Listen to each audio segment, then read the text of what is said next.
Thank you, thank you, thank you Lord. परम पिता परमेश्वर, हम हृदय से धन्यवाद करते हैं और धन्यवाद के साथ आपके सामने आते हैं और अपने आप को समर्पित करते हैं, ताकि प्रभु आपकी इच्छा में हम आगे बढ़ें और आपकी इच्छा में चलना सीखें और आपकी मर्जी हमारे जीवन से और सब विश्वास करने वालों के जीवन से पूरी होती जाए, ताकि आपकी महिमा प्रकट हो और हम सबका जीवन आपकी महिमा का कारण बने। धन्यवाद के साथ इस प्रार्थना को आपके इकलौते पुत्र प्रभु यीशु मसीह के नाम से मांगते हैं, आमीन। जय मसीह की, प्रेज द लॉर्ड। आज हम देखेंगे spiritual meaning of Abraham, Isaac and Jacob, यानी इब्राहिम, इसाक और याकूब का जो वंशावली दिखाई है, इनका परिवार दिखाया है। अब्राहम की बुलाहट से इस परिवार की शुरुआत हुई है और स्पिरिचुअल फैमिली ये बनाया परमेश्वर ने, ताकि हम लोग इस परिवार के द्वारा परमेश्वर से जुड़ सके। और इसलिए आज हम जेकब से शुरू करेंगे कि जेकब यानी याकूब से हम शुरू करेंगे। सबसे पहले मेरे साथ निकालिए मलाकी की पुस्तक, उसका पहला अध्याय 1 पद से 5 पद तक पढ़ेंगे। मलाकी की पुस्तक, उसका पहला अध्याय 1 पद से 5 पद तक। मलाकी के द्वारा इजराइल के विषय में कहा हुआ यहोवा का भारी वचन। यहोवा ये कहता है, मैंने तुमसे प्रेम किया। यहां इजराइल के लिए बोला गया, ये इजराइल का मतलब याकूब का नाम इजराइल रखा गया था। जी, मैंने तुमसे प्रेम किया है, परंतु तुम पूछते हो तूने किस बात में हमसे प्रेम किया है। इजराइल पूछ रहा है, याकूब पूछ रहा है कि तूने किस बात में हमसे प्रेम किया है। यहोवा की ये वाणी है, क्या एसाव याकूब का भाई ना था, तो भी मैंने याकूब से प्रेम किया, परंतु एसाव को अप्रिय जानकर उसके पहाड़ों को उजाड़ डाला और उसकी पैतृक भूमि को जंगल के गीदड़ों का स्थान बना दिया है। एदोम भी एसाव का ही नाम था। एदोम कहता है, हमारा देश उजड़ गया है, परंतु हम खंडहरों को फिर से बसाएंगे। सेनाओं का यहोवा यूं कहता है, यदि वे बनाए भी, परंतु मैं ढा दूंगा। उनका नाम दुष्ट जाति पड़ेगा और वे ऐसे लोग कहलाएंगे जिन पर यहोवा सदैव क्रोधित रहे। तुम्हारी आंखें इसे देखेंगी और तुम कहोगे, यहोवा का प्रताप इजराइल की सीमा से आगे भी बढ़ता जाए। जैसा कि यूहन्ना रचित सुसमाचार 10 अध्याय में यीशु मसीह ने इजराइलियों से कहा था कि मेरी और भी भेड़ें हैं जो इस भेड़शाला की नहीं है, उन्हें भी मुझे लाना अवश्य है। यानी अन्य जातियों के लिए बोल रहा था परमेश्वर, और इजराइलियों को बता रहा था कि मैं उनको भी लाऊंगा। और इजराइली लोग इस बात को, उसकी बातों को समझे नहीं थे। मेरे साथ इन बातों में सब में दृष्टांत है, और हम लोग आज आत्मिक अर्थ का मतलब दृष्टांतों को समझ रहे हैं जो परमेश्वर ने हमारे सामने रखे हैं। और ये काम पवित्र आत्मा का है कि वो हमें ये दृष्टांत समझा रहा है, ताकि हम अपनी स्टैंडिंग देखें कि हम कहां हैं। मेरे साथ निकालिए रोमियो की पत्री 9 अध्याय 6 पद से पढ़िए। रोमियो की पत्री 9 अध्याय उसके 6 पद से पढ़िए। नहीं, रोमियो की पत्री 9 अध्याय 6 पद। परंतु ये नहीं कि परमेश्वर का वचन टल गया, इसलिए कि जो इजराइल के वंश हैं वे सब इजराइली नहीं हैं,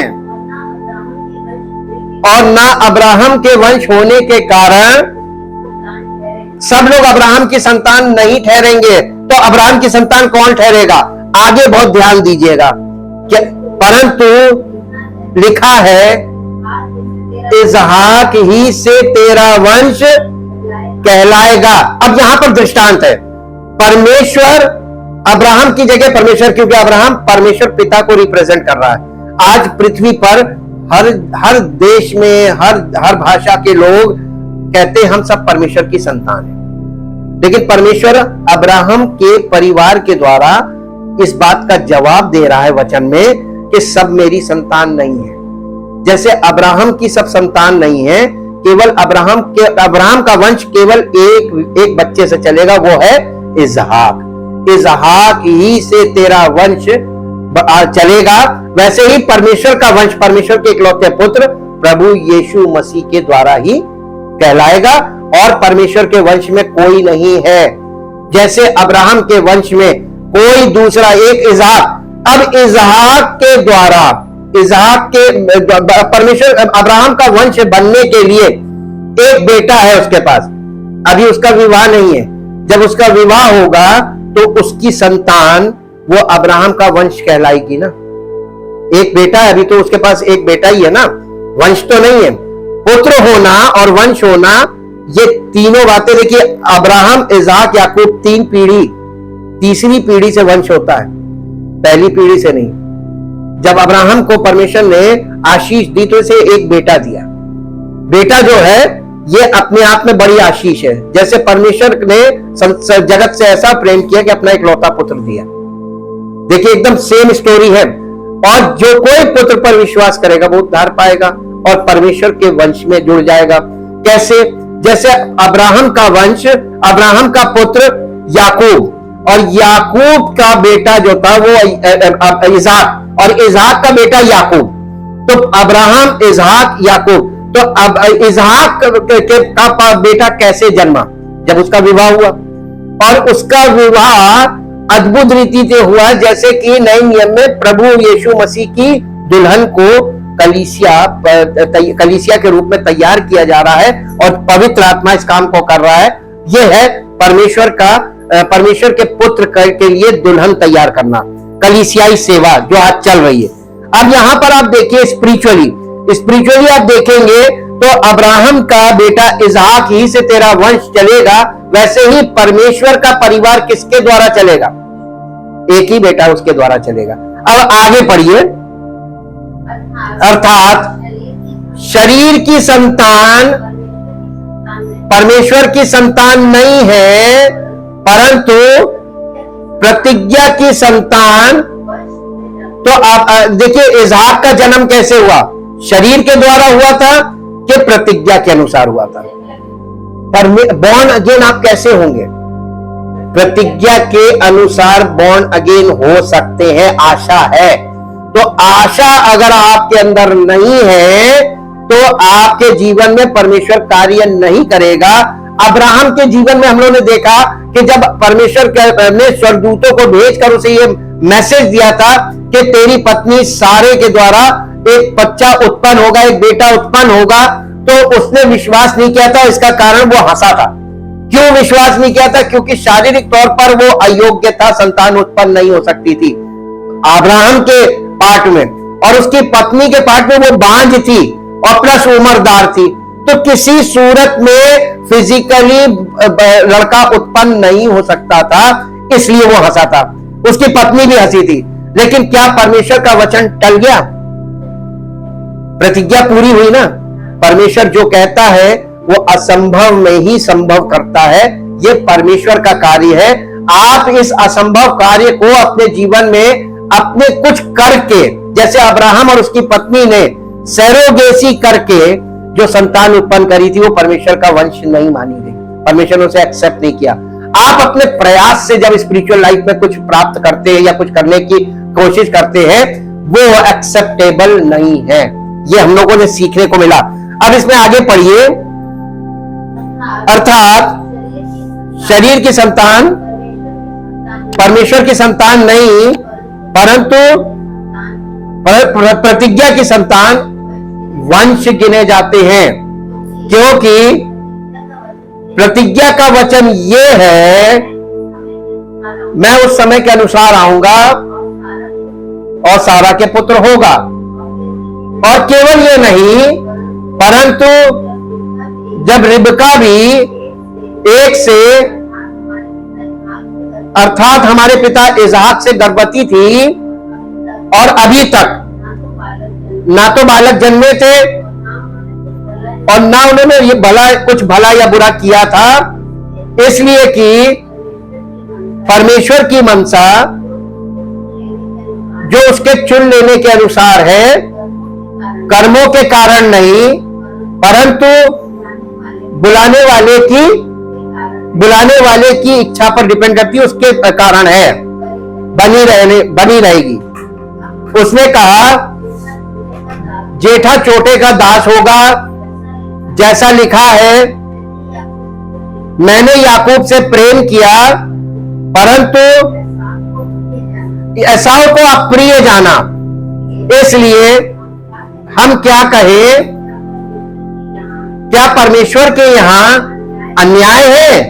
कदापि नहीं, क्योंकि वो मूसा से कहता है मैं जिस किसी पर दया करना चाहूं उस पर दया करूंगा और जिस किसी पर कृपा करना चाहूं उसी पे कृपा करूंगा।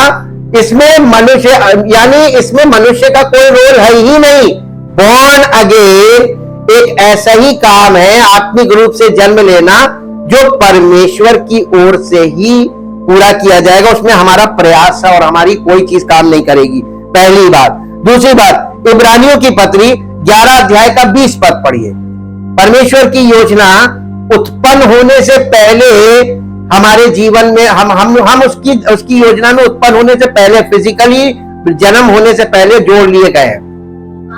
विश्वास ही से इसहाक ने याकूब और एसाव को आने वाली बातों के विषय में आशीष दी। इसहाक ने आशीष कैसे दी थी? परमेश्वर की ओर से, परमेश्वर की इच्छा के अनुसार आशीष दी थी। अगर आप देखें तो देखिए, याकूब जो था वो एसाव की जगह एसाव बनकर अपने उस पिता को जो साफ देख नहीं सकता था, धुंधला दिखता था उसके जाके आशीष कैसे प्राप्त की। और हम लोग ने ये देखा तो हमने ये सोचा फिजिकली कि देखो इसहाक को दिखाई नहीं देता है, उसने एसाव के बदले में याकूब को आशीष दे डाली। लेकिन इब्रानियों क्या कह रहा है? ये परमेश्वर की मर्जी थी। वो इसहाक, वहां पर इसहाक ने, अगर आप वहां पर हमने कल स्टडी की थी, देखा था, आपने देख लिया होगा कि उसने कह दिया था कि छूने से तो एसाव लग रहा है लेकिन बोल से याकूब लग रहा है। उसने पकड़ तो लिया था, है ना? लेकिन परमेश्वर की योजना उसके द्वारा पूरी हो रही थी। तो वो आशीष जो उसने दी वो गलती नहीं थी, वो देख कर नहीं बल्कि विश्वास से आशीष दे रहा था। उसने विश्वास से दिया और परमेश्वर की योजना के अंतर्गत है। अब इसी चीज को हम आगे देखते हैं। गलातियों की पत्री में आइए जल्दी से। गलातियों की पत्री 4 अध्याय 21 से 25। गलातियों की पत्री 4 अध्याय। तुम जो व्यवस्था के अधीन होना चाहते हो, नहीं 4 अध्याय का 21 से 25। 21 से जी, तुम जो व्यवस्था के अधीन होना चाहते हो, मुझे बताओ, क्या तुम व्यवस्था की नहीं सुनते? ये लिखा है कि अब्राहम के 2 पुत्र हुए, एक दासी से और एक स्वतंत्र स्त्री से। परंतु जो दासी से हुआ वो शारीरिक रीति से जन्मा और जो स्वतंत्र स्त्री से जन्मा वो प्रतिज्ञा के अनुसार जन्मा। परंतु इन बातों में दृष्टांत है, यानी अब्राहम के दोनों बच्चे जो हुए उसमें इतना बड़ा दृष्टांत छिपा हुआ था, कभी ध्यान नहीं दिया। इन बातों में दृष्टांत है वे स्त्रियां। कौन स्त्रियां? सारा और हाजिरा। वे स्त्रियां मानो 2 वाचाएं हैं, एक पुरानी वाचा और एक नई वाचा। ऐसे समझ लीजिए अपनी भाषा में, पुराना नियम और नया नियम। हाजिरा जो है वो पुराना नियम है और सारा जो है वो नया नियम है। तो नया नियम कहां से शुरू हो गया? नई वाचा सारा से, उसके पुत्र इसहाक से नई वाचा चली आ रही है। कहां से? उत्पत्ति से जी। एक तो सीने पहाड़ की, जिससे दास ही उत्पन्न होते हैं, और वो हाजिरा है, ये फिजिकल बर्थ जी।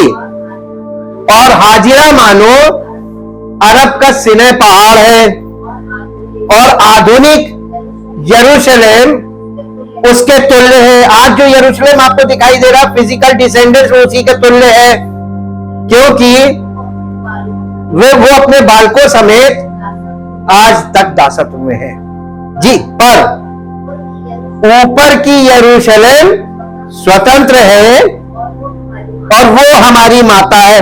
अब इसका 28 पद से पढ़िए। हे भाइयों, हम इसहाक के समान हम इसहाक के समान प्रतिज्ञा की संतान है, यानी बॉर्न अगेन जो हुआ है मसीह में, वो प्रतिज्ञा के अनुसार इसहाक के समान प्रतिज्ञा की संतान है। और जैसा उस समय शरीर के अनुसार जन्मा हुआ, आत्मा के अनुसार जन्मे हुए को सताता था, वैसा ही अब भी होता है। वही चीज अभी भी है, परंतु पवित्र शास्त्र क्या कहता है? दासी और उसके पुत्र को निकाल दे। सरल सॉल्यूशन क्या है? दासी क्या है मालूम है? पुराना नियम, पुरानी वाचा, और उसके पुत्र को यानी फिजिकल, हमारा जो शारीरिक हमारा सेल्फ है, यानी भीतरी मनुष्यत्व, जो पुराना मनुष्यत्व है, उसको निकाल दे। दृष्टांत समझ में आया? नहीं आया? जब तक निकलेगा नहीं तब तक आप स्पिरिचुअली प्रॉस्पर नहीं हो सकते। दासी को उसके पुत्र समेत निकाल दे, क्योंकि दासी का पुत्र स्वतंत्र स्त्री के पुत्र के साथ उत्तराधिकारी नहीं होगा। अब इसी कहानी को आगे बढ़ाया गया है, आत्मिक कहानी को, जो हम यहां पर देख रहे हैं। इसके बाद अब आते हैं व्यवस्था और वाचा। मेरे साथ निकालिए गलातियों की पत्री 3 अध्याय का 15 पद से पढ़िए। गलातियों की पत्री 3 अध्याय 15 पद से। अरे वहीं पे, हे भाइयों, मैं मनुष्य की रीति पर कहता हूं, मनुष्य की वाचा भी जो पक्की हो जाती है तो ना कोई उसे टालता है और ना उसमें कुछ बढ़ाता है। अतः प्रतिज्ञाएं अब्राहम को और उसके वंश को दी गई। वो ये नहीं कहता वंशों को, जैसे कि बहुतों के विषय में कहता हो, पर जैसा कि एक के विषय में कि मैं तेरे वंश को। और वो वंश कौन है? अब्राहम का वो वंश जिसके द्वारा अब्राहम का वंश आगे बढ़ेगा नई वाचा के अंतर्गत। वो वंश कौन है? आया क्लियर? कहानी कैसे आई आगे जी? पर मैं ये कहता हूं, जो वाचा परमेश्वर ने पहले से पक्की की थी, उसको व्यवस्था 430 वर्ष बाद आकर, यानी अब्राहम, इसाक और याकूब के बाद जब चौथी पीढ़ी आई है, वहां से अव्यवस्था फैल गई, परमेश्वर की वाचा से सब अलग हो गए। और उसके बाद क्या हुआ? तब ये लाल समुंदर, मिस्र की गुलामी से छुड़ाया जाना, जैसा परमेश्वर ने अब्राहम को बताया था, वो काम शुरू हो गया।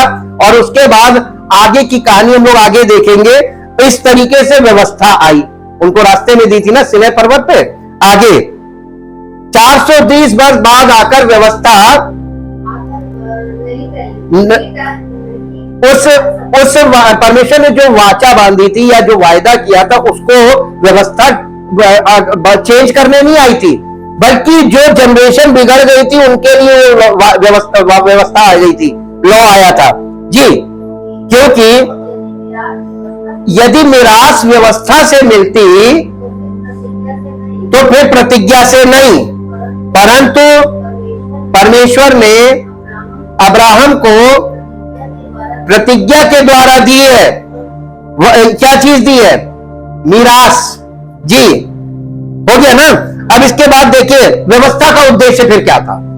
इसके बाद पढ़िए इसी के आगे 21 पद से व्यवस्था का उद्देश्य। व्यवस्था का उद्देश्य इसी आगे पढ़िए इसी जगह 21 से। तो क्या व्यवस्था परमेश्वर की प्रतिज्ञाओं के विरोध में है? कदापि नहीं, क्योंकि यदि ऐसी व्यवस्था दी जाती जो जीवन दे सकती तो सचमुच धार्मिकता व्यवस्था से होती, परंतु पवित्र शास्त्र ने सबको पाप के अधीन कर दिया ताकि वो प्रतिज्ञा जिसका आधार यीशु मसीह पर विश्वास करना है, विश्वास करने वालों के लिए पूरी हो जाए। जी, व्यवस्था का आधार क्या था? यीशु मसीह पर विश्वास करना ताकि परमेश्वर की प्रतिज्ञा उनके जीवन में पूरी हो। जी, अब ये जो है आगे पढ़िए 23 से। पर परंतु विश्वास के आने से पहले व्यवस्था की अधीनता में हमारी रखवाली होती थी, और उस विश्वास के आने तक जो प्रकट होने वाला था हम उसी के बंधन में रहे। इसलिए व्यवस्था मसीह तक पहुंचाने के लिए हमारी ट्यूटर शिक्षक हुई कि हम विश्वास से, तो व्यवस्था हमको सिखा रही है कि विश्वास उस पर करो जो व्यवस्था को पूरा करने वाला है। जी आगे, परंतु जब विश्वास आ चुका तो अब हम शिक्षक के अधीन ना रहे, क्योंकि तुम सब उस विश्वास के द्वारा जो मसीह यीशु पर है परमेश्वर की संतान हो, और तुम में से जितनों ने मसीह में बपतिस्मा लिया है उन्होंने मसीह को पहन लिया है। अब ना कोई यहूदी रहा, ना यूनानी, ना कोई दास, ना स्वतंत्र, ना कोई नर या नारी, क्योंकि तुम सब मसीह यीशु में एक हो। और यदि तुम मसीह के हो तो अब्राहम के वंश और प्रतिज्ञा के अनुसार, अब्राहम के वंश से ही हमको वारिस, यानी हमें वहां जोड़ा जा रहा है नए नियम में भी। अब आप फिर आगे बढ़ते, पर्पस हो गया। अब इसहाक और इस्माइल ये दो वंश हैं, शारीरिक और आत्मिक, जैसा भी हमने देखा, इन दोनों को प्रकट करते हैं। तो हमारे जीवन में ये दोनों वंश एक साथ आते हैं। हम लोग जब इन बातों को पढ़ते हैं ना तो हम सोचते हैं कि हमने प्रभु पर विश्वास कर लिया, हम तो आत्मिक हो गए, और जो प्रभु पर विश्वास नहीं कर रहे ये शारीरिक। नहीं, ये नहीं है। यहां पे करेक्शन करिए। हमारे अंदर जो पुराना मनुष्यत्व है वो इस्माइल है, और हमारे जीवन में जब बॉर्न अगेन होते हैं, नया मनुष्यत्व हमारे अंदर पवित्र आत्मा के द्वारा उत्पन्न किया जाता है, तो अब कौन? इसहाक पैदा हुआ। अब इसहाक पैदा हुआ, इसहाक और इस्माइल दोनों हमारे अंदर है।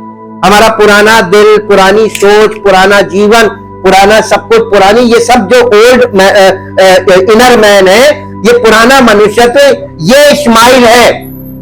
और हमारे जीवन में नया मनुष्यत्व जो पवित्र आत्मा के द्वारा बनाया जा रहा है, ये इसहाक है। अब इसी के साथ आगे बढ़ते हैं। इसी प्रकार इसहाक के दोनों जुड़वा बेटे भी, अर्थात एसाव और याकूब, जिनका जन्म एक साथ हुआ था, इस बात को प्रकट करता है। एसाव हमारे भीतरी मनुष्यत्व को प्रकट करता है, जो कि आत्मिक जन्म के समय पहले से है।